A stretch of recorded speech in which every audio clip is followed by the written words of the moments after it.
Welcome to another episode of Through the Lens of the EMS Wizard Podcast. I'm a little curious as to how come. We have Terry. I wonder why Terry never ever has, like, in these episodes, it's always lighthouses, and there's never any of these ridiculous trains. Because leadership is about lighting somebody's way so that they don't hit the shore, so they don't hit the rocks.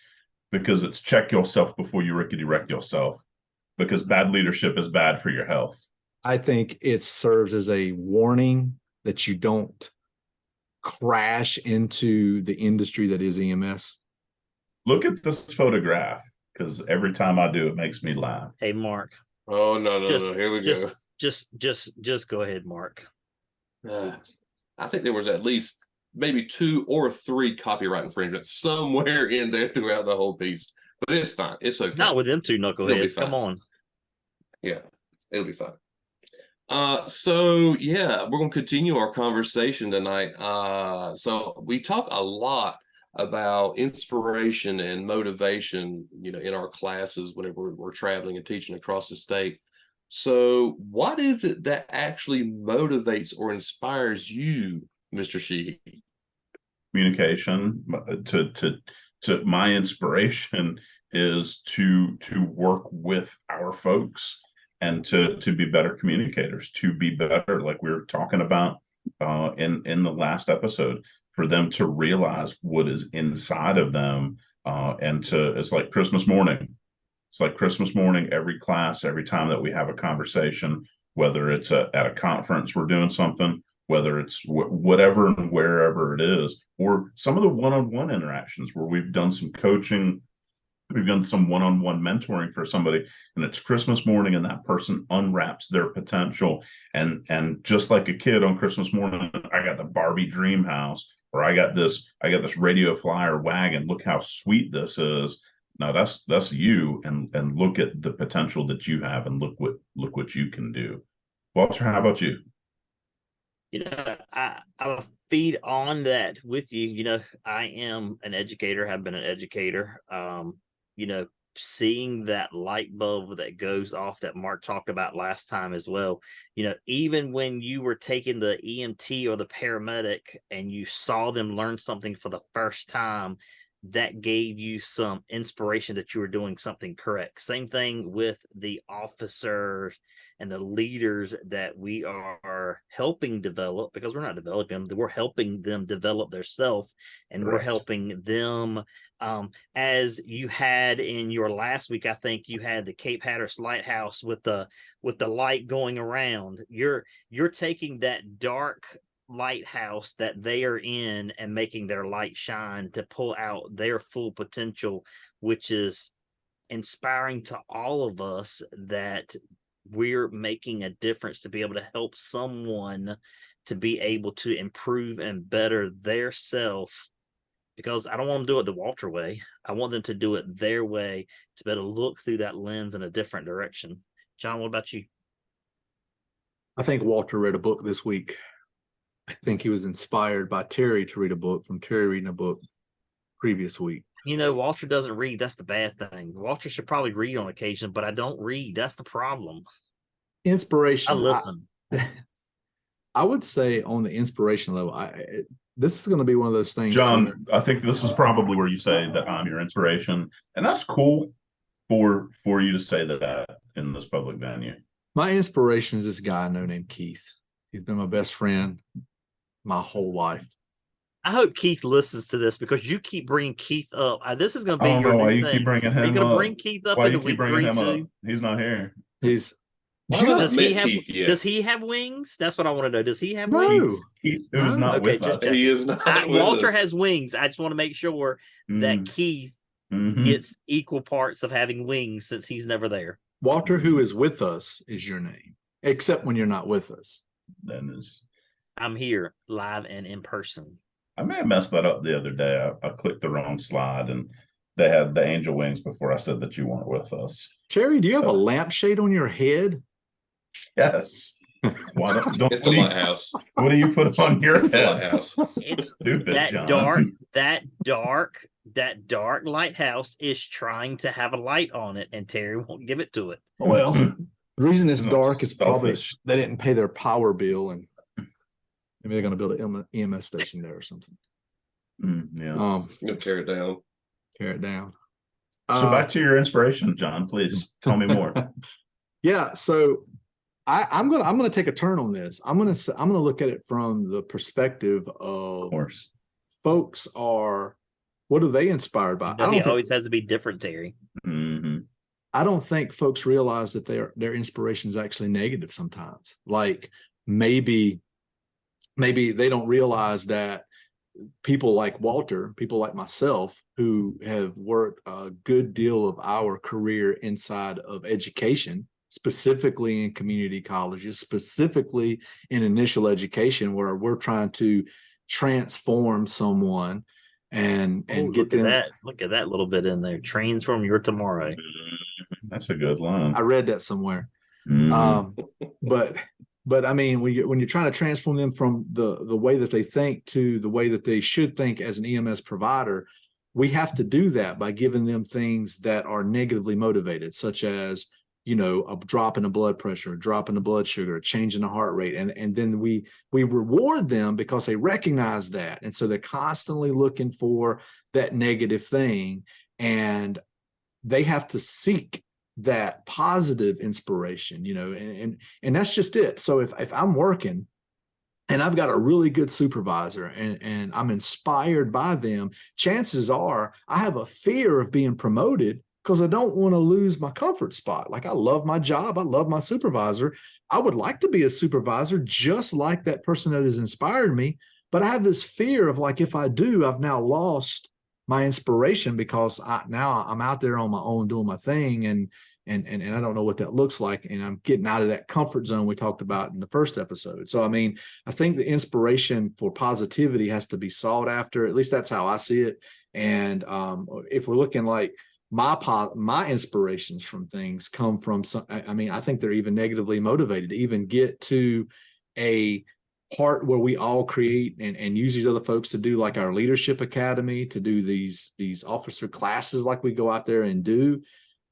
It come from the fact that there wasn't enough out there, or it was something that didn't exist. And that's, and by itself, it's negative, right? There's just not there.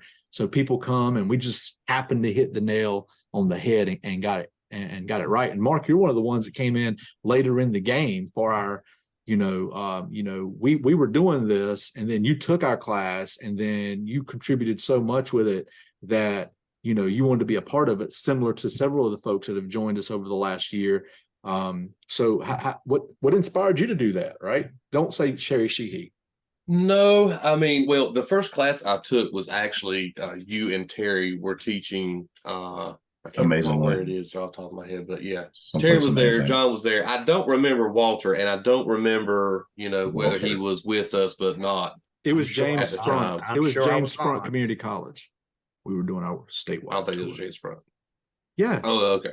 Oh, no. You did. We came down there for you for James Sprunk. You did it at one of the conferences, Wilmington or Asheville one.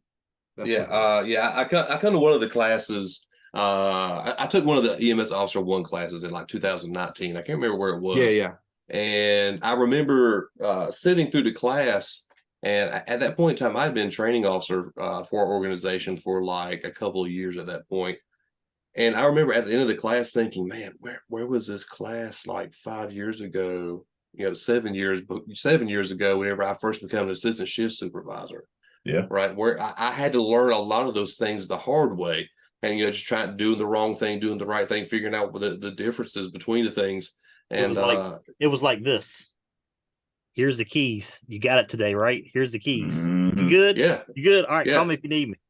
Yeah, exactly. That's how it went. Here's the radio, here's the keys, here's the phone, this is your office, this is your vehicle. Good luck. Right. But yeah, that class really, prepared me and changed my mind about a few things. Like one of the things we talk about is to going through the interview process. I used to hold the opinion that whenever someone come in to sit down for an interview, if you didn't come in a suit and tie, what are you even doing here? You come in a t-shirt and shorts, like why are you? probably not. I don't even know that we're going to entertain spending time to interview this person. Today, And you're just over happy if time, they I show up for an realized, interview. right, yeah. Nowadays, things a little bit different. But I learned at the time that it wasn't. If that's what they showed up in, that might just be the best thing they have to wear. That might be just how they were raised. That was just the best thing that they could wear. They didn't have a shirt and tie to wear. And I think John tells a similar story about how, this joker comes in here and he ain't ready for no interview. He's wearing t-shirt and shorts or jeans or whatever. And what was it the captain or shift supervisor told you? We're going to give them the uniform to wear. So. We're providing them with the thing to wear. Why is that a problem? Yeah. So thinking about that story and then reflecting back to my story, like I probably, a lot of times jump to conclusions a lot more, versus, after taking that original officer class years ago, kind of opened up my perspectives, looking through, we talk about this lens all the time, looking at things differently through different lenses. Right. Right. So that's where I saw the value in a lot of the things. And, just to become a part of that and to be able to share that and to be able to, inspire, motivate, and to really, help other people's light bulbs go off. Right. Yeah. Well, that's what really motivates me. We had that leadership academy that we had done just a few months ago, and that opened up the door for people to come out, and see different things. So I know that there was a few folks that reached out to you. They want to be training officers when they grow up. And here you were in 2019 questioning all these things. And now they have this avenue where they come and learn how to be a training officer, spend a day with you or two. And same thing with Terry and different places, our network through here, folks want to do that and sort of open it up. So when you talk about inspiration, I mean, sometimes it's just letting the folks, point and say, hey, right there's the road. Right there's the road. So you can get on that road and you can go and you can be. And that's some of the good I think this group has done, is been able to sort of find that road, put folks on it, and maybe show them and be some inspiration so they can go out there and say, like, hey, it's cool. I can go hang out with Mark. I can go hang out with Terry. I can go hang out with this person or that person at this agency and see what it's like to be a logistics officer or an operations officer, or in your case, a training officer. So these are things that I think if you sit back, you say, well, they were always possible, but didn't really exist, right? I think everybody needs a mentor. Yeah. To be able to help guide you in a positive direction to do what you're supposed to be doing, what you think you're supposed to be doing. I think sometimes we are scared to ask for that mentor, or we're scared to get that assistance, just because what Mark said earlier, here's what I had. Here's the car. Here's your office. Here it is. Help do what you want to do. And, we didn't have that mentoring with that. And I think that is I think everybody should strive to be able to help somebody to be able to do that. It's free. It doesn't cost you anything. It's free. And, that goes a long way with trying to take the clay of that individual. We talk about that light shining, taking their clay to help mold them just by being a mentor to them. Go ahead, Terry. Well, I think the cost is you have to expose vulnerability. And I think we feel uncomfortable to say, I don't know this, I don't have this answer. And so that's part of having, a mentor, and that can be peer mentoring, because I would say I'm blessed enough to be having a conversation right now with three folks who I consider to be my mentors, because all three of you, we've had conversations about whether it's an issue with staff, an issue at work, or whatever it is. But the cost is you have to have that vulnerability to say, hey, dude, hey, dudette, I don't know, or hey, what are some best things to do with this? And I think that's the cost that you have with it. Well, then the other thing with that is when you ask for the help, the person can't be burnt as toast. Y'all knew I was going to bring that up in here somewhere, burnt as toast. Mm-hmm. So you get that person that's burnt as toast and doesn't want to help you, and you think that they can help you. So you ask for that information, and then they're burnt as toast and don't want to give you that information, or lead you in a wrong direction. So the the good cost mentorship to be able to do that is where, you know, you want to be, where you want to go. Well, you bring up a good point there, Walter, because that's exactly what happens in a lot of EMS agencies is they say, hey, I'm going to use my EMS Wizard magic wand, and I'm going to daunt you as a FTO or a preceptor, and they're by default, you are a mentor, and they're like, I don't want, you know, like you said, I'm burnt out. I don't want this. And then now I'm doing something not for the love. See, and that's the key. If you've lost passion and love for the job, how are you possibly going to inspire someone to do these things, right? You think about you're gonna inspire them. Right. Well, I mean, you're gonna inspire them. You're gonna inspire them. Yeah, and it's like I think a little bit of that is kind of like you know, if you've been in our officer class, you've heard this before, but Michael Jordan, greatest basketball player of all time. It's not Kobe, it's not LeBron, and it's not close. So Michael Jordan loved the game, continued to love and have passion for the game. So people continually wanted to be like him. And you look at somebody like LeBron James, who is a great basketball player, but constantly is jumping from different places, and they're putting him with these different people that are like, hey, I want you to mentor him. And he's, you know, mentor these other people. And LeBron's not about that. He's like, listen, I'm here to play the game. I need you to do your job, and together we'll do those things. So I use that as a likening to say, you know, someone has to want to mentor. You have to want to do it. And those folks that want to do it, they make the better instructors. Passion, you know, you think about the old ways, the volunteer EMS. It was passion that drove it. And that's a missing piece now. And we say we're missing this empathy piece that goes inside of EMS today. I wonder if it doesn't originate from the lack of passion that we have. It's not your mom and pop's EMS anymore. It's not the way it was. When Gen X was doing it, the millennials are seeing this transition over to Gen Z. It's constantly changing, and all we do is basically bitch about it.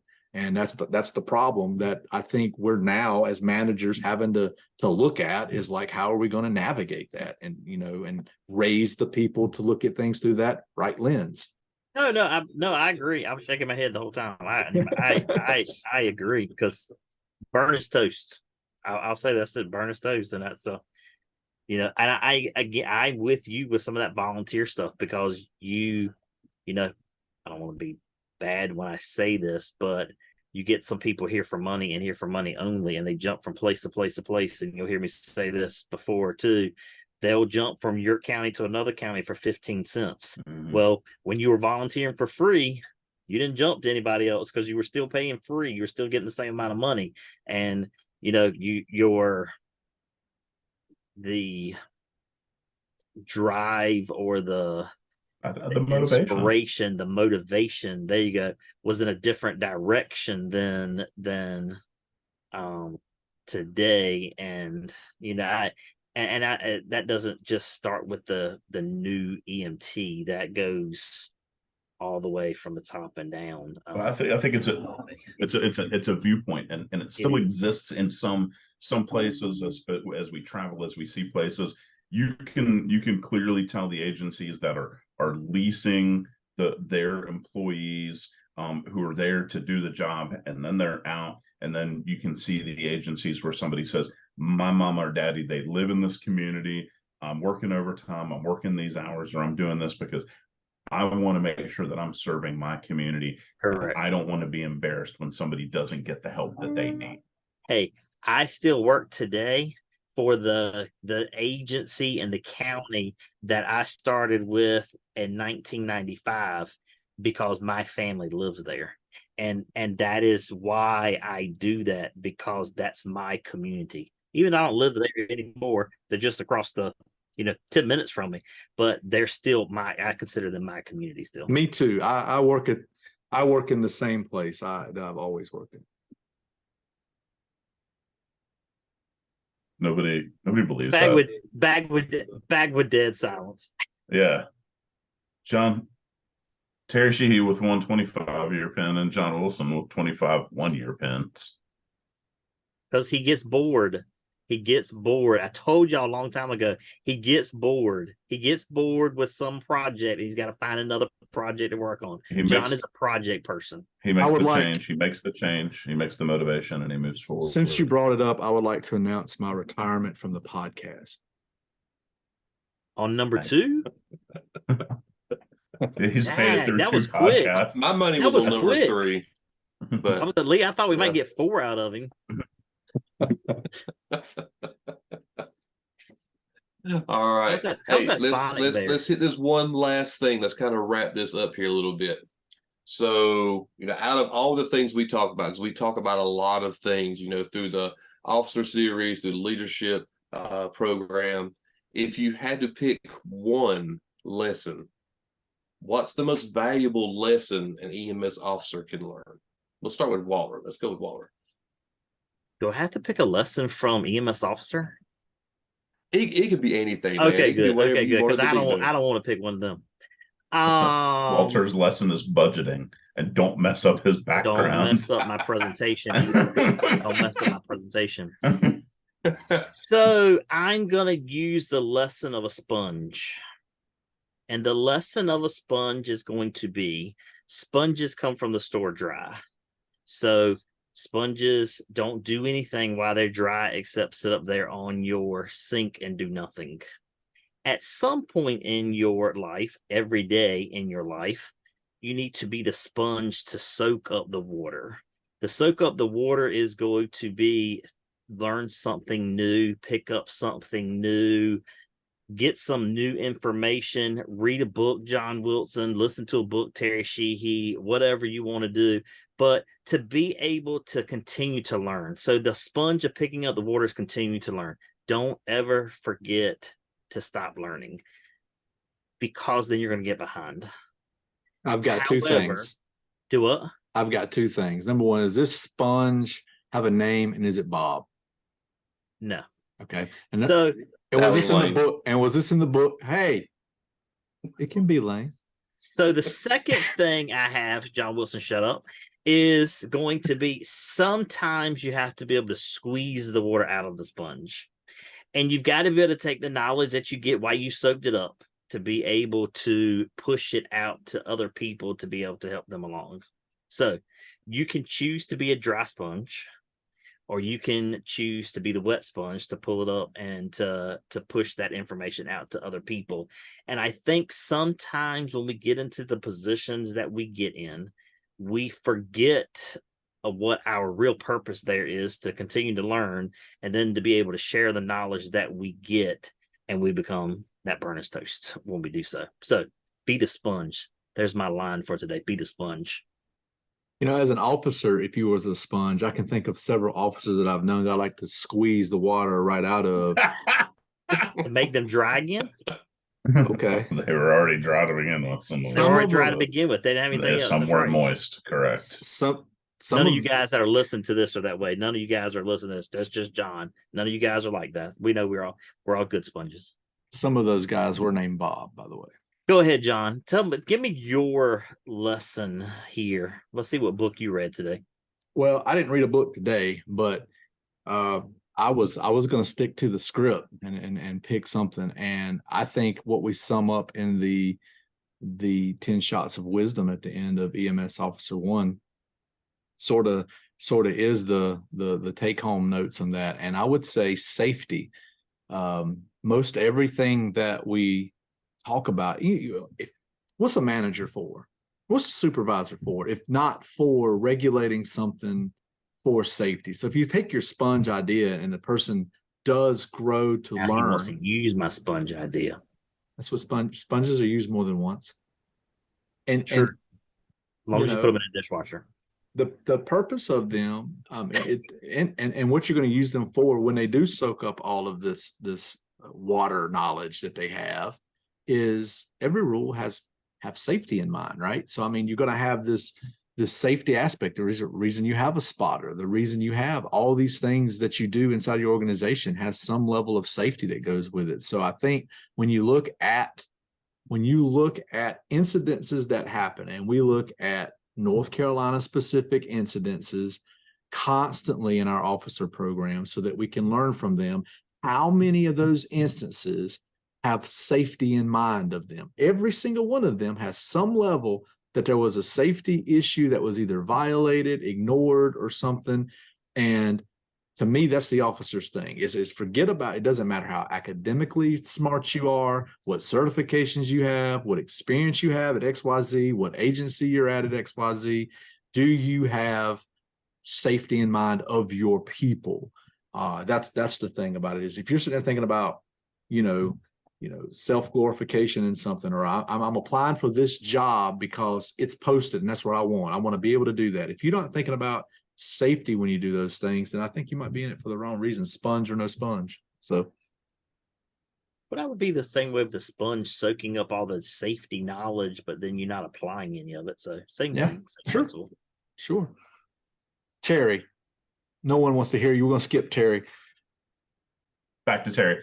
For me, I think it's preparedness, and this is one of the things. I'm going to mess it up because I don't have it in front of me, but a quote that I use in Officer 2 operations is it doesn't matter what your title is, and in EMS, I think our titles are sometimes made up, because a captain in one agency, you're on an ambulance and you're serving as an FTO, but if you go 2 or 3 jurisdictions over, captain, that's the person who's running an entire shift or running a specific division. And so in EMS, the titles are made up, but it doesn't matter what your title is, that if you're a leader, and that can be a formal or informal leader, that your responsibility is the care for everyone who is in your response area or in your jurisdiction. And so that's a pretty massive thought. So the young and the old, the rich and the poor, it doesn't matter what their belief or what they look like or what they drive. Everybody in that area is your responsibility. And so you need to be prepared. You need to be prepared because they're not calling you. And Mark and I were talking about this the other day and doing a class. They're not calling you because they said, hey, it's little Timmy's birthday and we've got too much birthday cake. And you know who likes birthday cake is John Wilson. John Wilson loves birthday cake. Let's call him and invite him out here. It is their worst day. And so whatever that worst day is, whether that's a tornado, whether that's some sort of calamity or accident, a bridge failure, not in North Carolina, but a couple of states, who would have thought that something like that would happen? And I tell you what, that is one of my big lessons is you want to be a leader, you have to be prepared for these things. And it's impossible to plan for every contingency that could happen out there. But if you're using those same frameworks, and to start to call back to some previous episodes, what is your network and who is your network of people that you can call? Because who are you going to call when this happens? Who is your mentor? Maybe you don't have the answer, but who can you call to get the answer? And that for me is one of my big things is you have to be prepared, and you can't just say, I don't know what to do. So, gentlemen. Yeah, so just kind of piggybacking off a little bit of what you said just then, I think, humility is one of the most important traits, I feel like, especially early on as an EMS officer, right? So whenever you're promoted, you get the white shirt, the gold badge, you get all these new, you've moved up in the chain. We always talk about moving up in the chain, moving up on the ladder, and it's real easy to get big-headed and to get kind of ahead of yourself, and you forget that this moving up isn't actually putting you above anybody else. Right? This is putting you in a level of more responsibility over other people, right? And I think, losing that humility earlier on in your career, it takes a lot to recover from something like that, right? If you've kind of broken that relationship that you've probably built with some of your people, if you're promoted from within. And I think, in addition to that, the most important thing you have is that relationship with your people, right? Like one of the stories that was actually shared in class actually today was, it actually got quite emotional in the classroom today, which is with that story that was shared. And I did not cry. That I didn't either. I was there with Angel Wings. Walter was not with us. Not with us. That's right. Yeah, Walter not with us. But that just to know that you have that family connection, that reliability of your peers, whether this is the top dog of your agency or the newest EMT that really doesn't know you that great, or probably even doesn't even know your name. Everyone from one extreme to the other and everybody in between, whenever there's a time of need, we're all together and we're all one team, right? Whether this is a difficult call, a difficult situation at home, or what have you, right? And gentlemen, for those that weren't there, and to rinse some of the things out to protect those folks from class, but somebody who's having some of the terrible events, these life-changing events that will happen to all of us or our family at some point in time, and to feel that love. We talk about how EMS isn't a family, but I think that it really still is.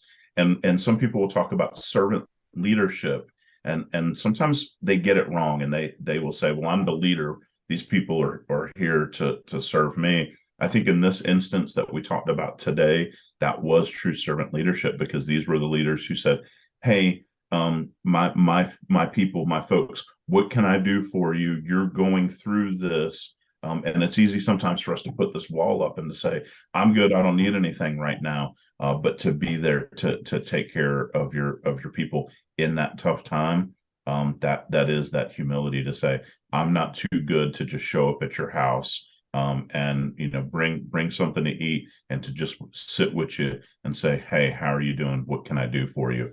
And maybe it's just listening, or maybe you have a need and I can't do it, but I know somebody who does.